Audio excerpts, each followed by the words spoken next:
This is Ling 270, Language, Technology, and Society, Module 4, Printing.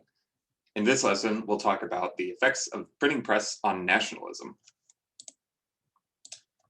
So as I mentioned, the printing press can be considered one of the first devices of mass communication because the ability to produce a large amount of documents at a low price allowed information to spread much more quickly and to a much wider audience. And this means that regions from different parts of Europe, which spoke very different varieties of languages, needed to communicate with each other. And so because of this, this required a kind of standardization. People needed to decide on a standard variety of language with which they could communicate each other. And very often this meant that one particular dialect of a dialect continuum would be selected as the standard. So I have some maps of some dialect continua here in Germany and Italy. A dialect continuum is a region where there is a gradual evolution in the way that a language is spoken in different parts of the country.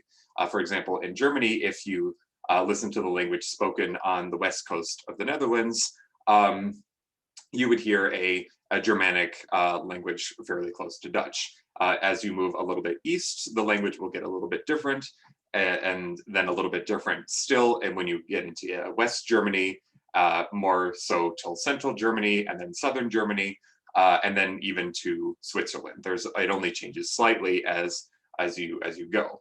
But when you look at two language varieties spoken at the opposite ends of the continuum, like in Switzerland and the Netherlands, you get results that sound like completely different languages. In fact, we consider them different languages today. So that's what the situation of Europe looked like in many cases all across Europe, in large part because people would only communicate with their immediate surroundings. They wouldn't really communicate with people over a large distance, and there wasn't really a need for to learn a standard language. But with the printing press, that changed. Now it's possible to communicate across much longer distances. So we start seeing a movement towards language standardization. One significant movement going back to religion, we saw that Martin Luther's work also began a process of language standardization. So he began to publish a Bible in the German language, but to do this, he had to publish it in a variety that could be understood by as many people as possible.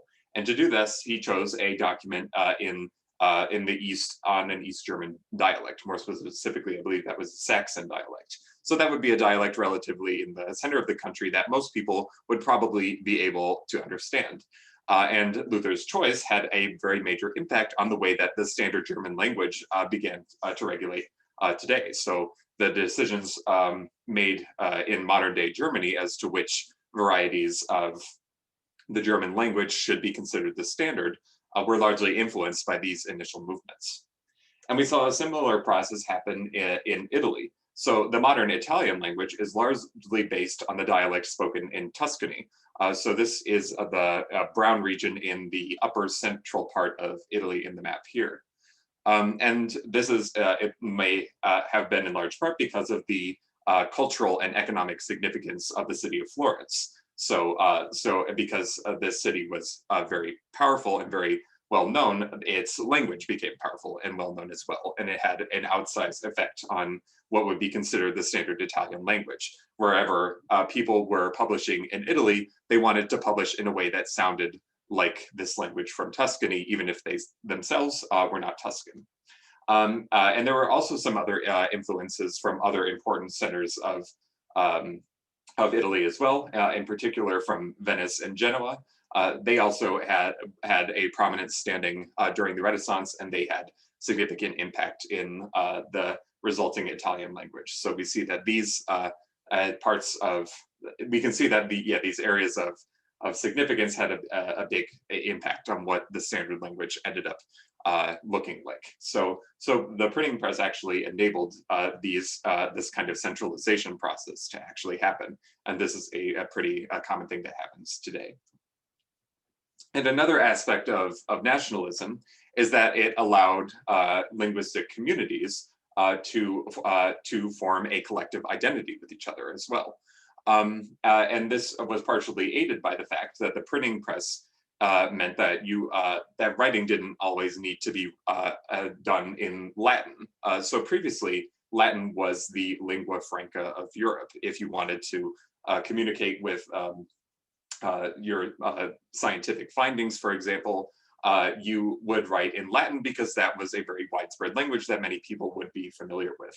And it just was not as common to write in a vernacular or a national language. But with the printing press, it became much easier to write in your native language that people would speak. And once this was possible, there wasn't only a movement for to publish in the language, but also to identify along a linguistic line. So to give kind of an example of this, the Finnish language actually was not written for a very long period of time. It was primarily a spoken language in the Middle Ages. And the land that is Finland today was primarily dominated by Russia and Sweden at different points in history. And because of that, Russian and Swedish were primarily used as the languages of administration. So these were the official languages, and Finnish wasn't something that would be used for official documentation.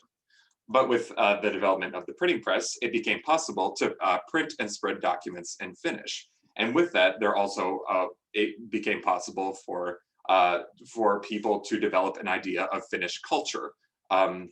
So Finnish could see themselves as a distinct identity, not as a part of Russia or Sweden, but their own group. So the printing press was something that made it possible for this kind of identity to happen. And this kind of development where people identify themselves along ethnic lines, so people consider themselves as a part of a group with a common culture and a common language, and that social group should be the basis of a government. That led to a phenomenon of government, which we call nationalism.